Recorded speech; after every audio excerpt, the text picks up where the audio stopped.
শুভ সকাল বন্ধুরা, কেমন আছো তোমরা সবাই? আশা করছি তোমরা খুব ভালো আছো আর যে যেখানেই আছো সুস্থ আছো। আমিও বেশ ভালো আছি। এস ফ্যামিলিতে আজ আরেকটি নতুন ব্লগে তোমাদেরকে অনেক অনেক স্বাগত জানাই। এখন ঘড়িতে সময় সকাল 7টা বাজে। আমার শ্বশুর মশাই এখন বাজারে যাচ্ছে বাজার করতে, সেই সঙ্গে সর্ষেও নিয়ে যাচ্ছে ঘানিতে ভাঙাতে দেবে। তো যাই হোক, আমার শাশুড়ি মা সকালবেলা গাছের ফুলগুলো তুললো আর বাবা বাজারে যাওয়ার সময় আমার শাশুড়ি মার কাছে বারবারই জিজ্ঞাসা করে কি কি সবজি আনতে হবে। আর আমার যদি কোনো সবজি আনতে হয়, মানে আমার মাম্মামকে খাওয়ানোর মতো কোনো সবজি যদি আনার ইচ্ছা থাকে আমার, তাহলে আমার শ্বশুর মশাইকে বলে দিই যে বাবা এই সবজি আনতে হবে। আর এই যে দেখো, আমার শ্বশুর মশাই বাজার করে নিয়ে এসেছে। আজকে একদম ব্যাগ ভর্তি রয়েছে সবজিতে, আর অনেক সবজি নিয়ে এসেছে। আর এখন যেহেতু শাপলার সময়, তো আমার শ্বশুর মশাই শাপলা প্রায় প্রত্যেক দিনই নিয়ে আসে। তো প্রত্যেক দিন আনে না, সপ্তাহে হয়তো 3-4 দিন এনেই থাকে। আমাদের বাড়িতে শাপলা খেতে সবাই খুব পছন্দ করে। আর আজকে ইলিশ মাছ নিয়ে এসেছে। আর কি জানো তো, আজকে নতুন একটা সবজি নিয়ে এসেছে আমাদের বাড়িতে, সেটা হচ্ছে ফুলকপি এনেছে। আর আজকে দুপুরে ফুলকপির তরকারি রান্না হবে। সকালবেলাটাই তোমাদের সঙ্গে অনেক কিছুই শেয়ার করলাম, বিশেষ করে আমার শ্বশুর মশাই বাজারে গেল, আবার বাজার থেকে কি কি সবজি আনলো সেই সমস্ত তোমাদের দেখালাম। কিন্তু আমার মাম্মামকে সকালবেলায় কি খাওয়াবো সেটা তোমাদের সঙ্গে এখন দেখাচ্ছি।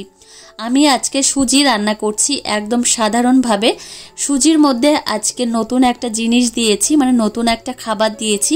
সেটা হচ্ছে 1 চামচ আমি ছোলার ছাতু দিয়েছি। তো 1 চামচ দিয়েছি কেননা মাম্মামকে এর আগে আমি ছোলার ছাতু খাওয়াইনি। প্রথমে 1 চামচ দিয়ে দেখলাম, ওর যদি কোনো সমস্যা না হয় তাহলে এরপরে আমি আবার খাওয়াবো। আমার মেয়েকে যখন কোনো নতুন খাবার খাওয়াই তখন সেই খাবারটা পরপর 3 দিন খাওয়াই। ওর যদি কোনো সমস্যা না হয় তাহলে সেই খাবারটা আমি নিশ্চিন্ত মনে খাওয়াতে পারি। তো কোনো সমস্যা বলতে, ওর যদি কোনো গ্যাসের সমস্যা না হয় বা অ্যালার্জির সমস্যা না হয় বা পটির সমস্যা না হয় তাহলে সেই খাবার আমি খাওয়াই। তো আজকে প্রথম মাম্মামকে আমি ছোলার ছাতু খাওয়ালাম। তো খাওয়াইনি এখনও, রান্না করেছি, মাম্মাম এখনও ঘুম থেকে ওঠেনি। তো ওকে খাইয়ে দেখব যে কি অবস্থা হয়, তারপর থেকে মাম্মামকে আমি নিশ্চিন্ত মনে ছোলা ছাতু খাওয়াতে পারবো। মাম্মাম এখনো ঘুম থেকেই ওঠেনি। আর মাম্মামের স্নানের জল আমি রোদ্রে দিয়ে দিয়েছি আর জলটা আমি ওড়না দিয়ে ঢেকে দিয়েছি।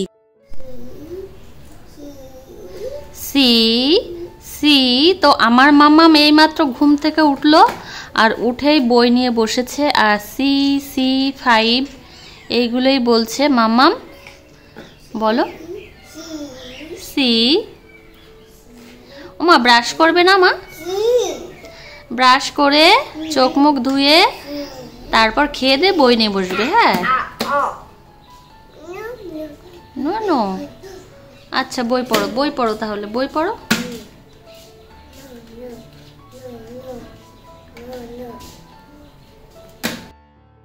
মাম্মাম ঘুম থেকে উঠেই একটু পড়াশোনা করলো আর এখন ওকে নিয়ে এসেছি বাইরে, ওকে ব্রাশ করাবো, তারপর চোখ মুখ ধুইয়ে দেব। তো দেখো মাম্মাম এখন ব্রাশ করবে আর ওর পেস্টও নিয়ে এসেছি। মাম্মামের পেস্ট আলাদা। তো এদিকে আমি সামান্য পরিমাণে নিয়ে নিচ্ছি, বেশি আমি দিই না, কেননা ও এখন অনেকটা ছোট। তো আমি বেশি পরিমাণে পেস্ট কখনোই দিই না, সামান্য একটু দিই। আর এই যে এখন মাম্মামকে ব্রাশ করিয়ে দিচ্ছি। ব্রাশ করানোর সময়ও মাম্মাম চুপচাপ থাকে। তো দেখো কত সুন্দরভাবে ব্রাশ করে নিচ্ছে। তো এখন দাঁত হয়েছে, ব্রাশটাও কামড়ে ধরে থাকে মাঝে মধ্যে। তারপর অনেক কষ্ট করে ওকে ব্রাশটা করিয়ে দিই। মাম্মামকে ব্রাশ করাচ্ছি আর চলো তোমাদের কয়েকটা প্রশ্নের উত্তর দিই। আর তোমাদের কয়েকটা প্রশ্নের উত্তর দেওয়াও জরুরি, কেননা তোমরা আমার কাছে জানতে চাও যে মাম্মাম কি কি করে বা অনেক বিষয় তোমরা জানতে চাও। আর আমিও চাই যে আমার ভিডিও দেখে তোমাদের একটু, মানে সামান্য হলেও একটু উপকার হোক, সেটা আমি চাই। তো যাই হোক, সেই প্রশ্নটা হচ্ছে, উলফি বিবি নামে একজন দিদিভাই আমাকে জানিয়েছো যে দিদিভাই মাম্মাম রাত্রিবেলা খাওয়ার পরে মাঝরাত্রে ও কি খাওয়ার জন্য কান্নাকাটি করে না? তো না, মাম্মাম মাঝরাতে খাওয়ার জন্য কান্নাকাটি করে না। ওকে আমি ব্রেস্ট ফিডিং করাই 2-3 বার করে। তো মাম্মাম ব্রেস্ট ফিডিং করে, তো ওটাই ওর হয়ে যায়, ও আর খাওয়ার জন্য কান্নাকাটি করে না। তো যাই হোক দিদিভাই, তোমার প্রশ্নের উত্তর আমি দিতে পেরেছি।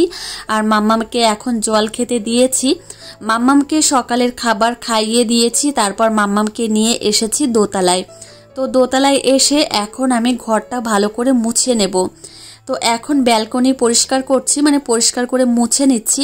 কি বলতো, মিস্ত্রিরা কাজ করে গেছিলেন, মানে কাঁচ লাগানোর কাজে। তো তারপর থেকে জানো তো এই ব্যালকনিটা ভালো করে মোছা হয়নি, ভালো করে ঝাড় দিয়েছি কিন্তু ধুলো মোটে যাচ্ছেই না। তারপর ভাবলাম যে হাতে সময় রয়েছে, এখন ব্যালকনিটা সেই সঙ্গে ঘরের রুমগুলো একটু মুছে দিই। তো একবারে তো সম্ভব নয়, আস্তে আস্তে করে মুছতে হবে। আর এদিকে দেখো কাঁচ লাগানো হয়ে গেছে, তো তোমরা হয়তো বুঝতেই পারছো না, তারপর আমি একটু খুলে দেখালাম। তো এদিকে ব্যালকনিও পরিষ্কার করে মুছে নিয়েছি। আর কি জানো তো, ব্যালকনিতে একটু রঙের ফোঁটা ফোঁটা দাগ পড়েছে, সেইগুলো কেরোসিন তেল দিয়ে উঠাতে হবে। তো একটু সময় সাপেক্ষ, একটু সময় লাগবে এগুলো মানে পরিষ্কার করতে, তবে আস্তে আস্তে হয়ে যাবে। আর এখন রুমের ভেতরটা মুছে নিচ্ছি, আর আমি বসে বসেই মুছছি, কেননা দাঁড়িয়ে মুছলে অতটাও পরিষ্কার হবে না যতটা না আমি বসে বসে ভালো করে মুছতে পারবো। আজকে শুধু ব্যালকনি আর এই রুমটাই পরিষ্কার করে মুছে নিলাম, কেননা একবারে সমস্ত ঘর মোছা আমার পক্ষে সম্ভব নয় এখন, কেননা মাম্মামকে আবার খাওয়াতে হবে। 11টা প্রায় বাজতে আসলো, এখন যাব নিচের তলায়। তো মাম্মামকে নিয়ে এখন হয়তো 5-6 মিনিট একটু বসে থাকবো ব্যালকনিতে, তারপর নিচের তলায় যাব। আর আমার জ্বর হওয়ার একটা কারণ ছিল জানো তো, মাম্মামের জন্মদিন ছিল সোমবারে, আর সোমবার সকালবেলাই আমি এই সমস্ত ঘরই একাই মুছেছিলাম। আর প্রচণ্ড ঠান্ডা লেগেছিল, আর সেই জন্য প্রচণ্ড পরিমাণে জ্বরও হয়েছিল।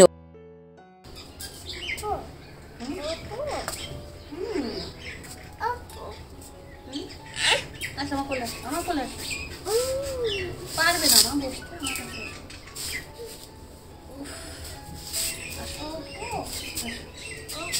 ওইখানে বসতে পারবে না আমার কোলে।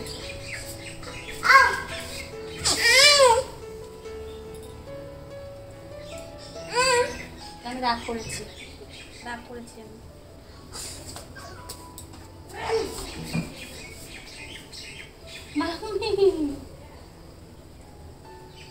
আমি চলে যাই।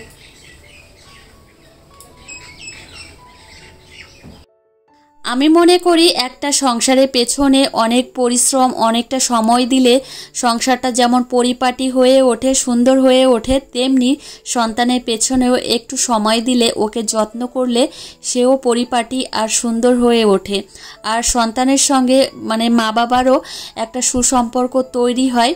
তো আমি যেটা মনে করি, তো ওই জন্য আমি সবসময় চাই যে সংসারের কাজের পেছনে থেকেও আমার মাম্মামকে একটু সময় দেব, মাম্মামের সঙ্গে একটা বন্ধুত্বপূর্ণ সম্পর্ক আমি গড়ে তুলব। সেই হিসাবে প্রত্যেক দিন মাম্মামকে একটু আমি সময় দিই।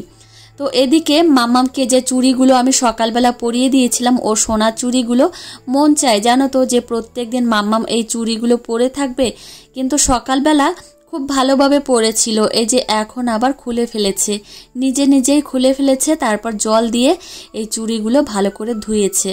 তো এখন মাম্মামকে মৌসুম্বি লেবুর রস খাওয়াবো, তার জন্য মাম্মামকে নিয়ে এসেছি উঠানে। তো মাম্মামকে বলছি যে মাম্মাম তুমি এদিকে এসো, তোমাকে আমি মৌসুম্বি লেবুর রসটা খাইয়ে দিই, কিন্তু খাবে না, দুষ্টুমি করছে। কিন্তু একবার ও মুখের মধ্যে মৌসুম্বি লেবুর রস যদি নেয়, একবার যদি নেয়, তাহলে ও চুপচাপভাবে বসে খেয়ে নেবে। তো এই যে দেখো খুব সুন্দরভাবে চুপচাপ করে খেয়ে নিল। আর এত পরিমাণে দৌড়াদৌড়ি ছোটাছুটি করেছে, ওই জন্য ঘেমেও গেছে প্রচুর, আর এই গেঞ্জিটাও ভিজে গেছে। আর এখন এই গেঞ্জিটা খুলে দেব।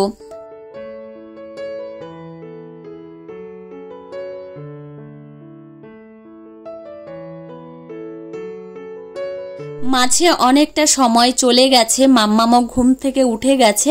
তো আজকে দুপুরবেলায় মাম্মামকে কি খাবার খাওয়াবো অবশ্যই তোমাদেরকে দেখাবো এখনই।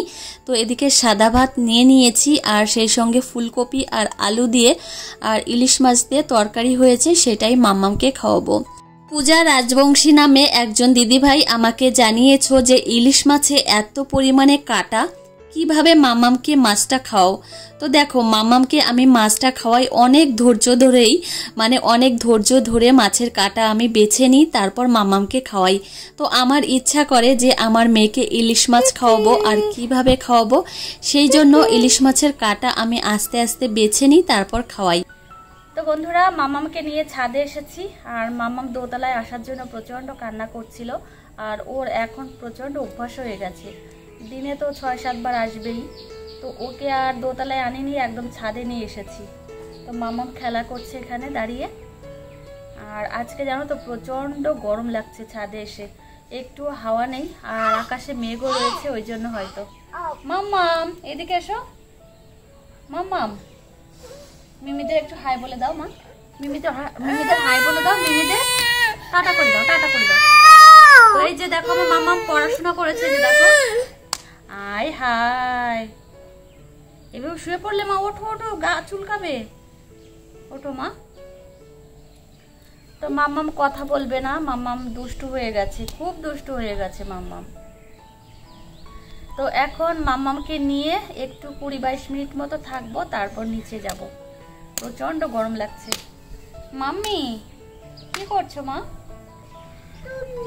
মা ছাদ থেকে কিছু ফেলে না মা, নিচে কিছু ফেলতে হয় না মা, কিছু ফেলতে হয় না মা, জানো নিচে যারা থাকবে সবার গায়ে পড়বে।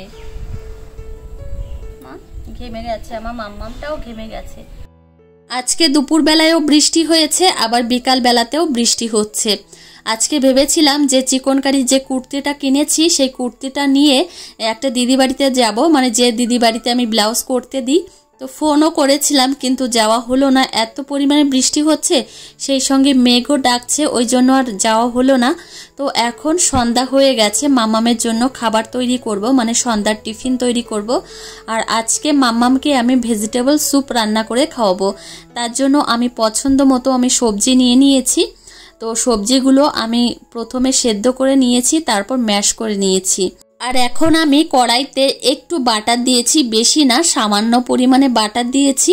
আর বাটারের মধ্যে একটু গ্রেট করা আদা দেব, তারপর যে ম্যাশ করে রাখা সবজিগুলো সেটা আমি দিয়ে দেব। তো এইভাবেই মাম্মামের স্যুপ আমি রান্না করি। আর এই যে দেখো গ্রেট করা আদা দিয়ে দিয়েছি, আর রান্নাটা একদমই ইজি রান্না। তো মাম্মামকে এই রান্নাটা আমি করে খাওয়াই। আর সামনে শীতকাল আসছে, অবশ্যই শীতের সময় এই রান্নাটা আমি বারবার করে খাওয়াবো, কেননা শীতের সময় সবজির পরিমাণটা বেশি থাকে, মানে নানান ধরনের সবজি পাওয়া যায়। তো এখন আমি গোলমরিচের গুঁড়ো দিয়ে দিচ্ছি। আর সত্যি কথা বলতে স্যুপের মধ্যে একটু গোলমরিচের গুঁড়ো না দিলে স্যুপের আলাদা একটা টেস্ট আসে, সেটা আর আসে না। তো আমি দিয়েছি, আর এদিকে স্যুপ একদমই রেডি হয়ে গেছে, মাম্মামকে গিয়ে খাওয়াবো। তো চলো বন্ধুরা, আজকের ব্লগটি আর বেশি বড় করব না, এখানেই শেষ করব। তোমাদের আজকের ব্লগটি কেমন লাগলো অবশ্যই জানিও, ভালো লাগলে একটা লাইক কমেন্ট করতে ভুলো না। আর তোমাদের সঙ্গে দেখা হবে পরের ব্লগে, ততক্ষণে তোমরা সুস্থ থেকো, সাবধানে থেকো এবং নিজেদের খেয়াল রেখো সব সময়। আর এদিকে দেখো মাম্মাম এখন বোরোলিন নিয়ে খেলা করছে, মানে দুষ্টুমি করছে, নিজের গায়ে তো লাগিয়েছে, মুখে লাগিয়েছে, এখন এই আলমারিতে লাগাচ্ছে। তো চলো বন্ধুরা, আজকের মতো এই পর্যন্তই, তোমাদের সঙ্গে দেখা হবে পরের ব্লগে। টাটা।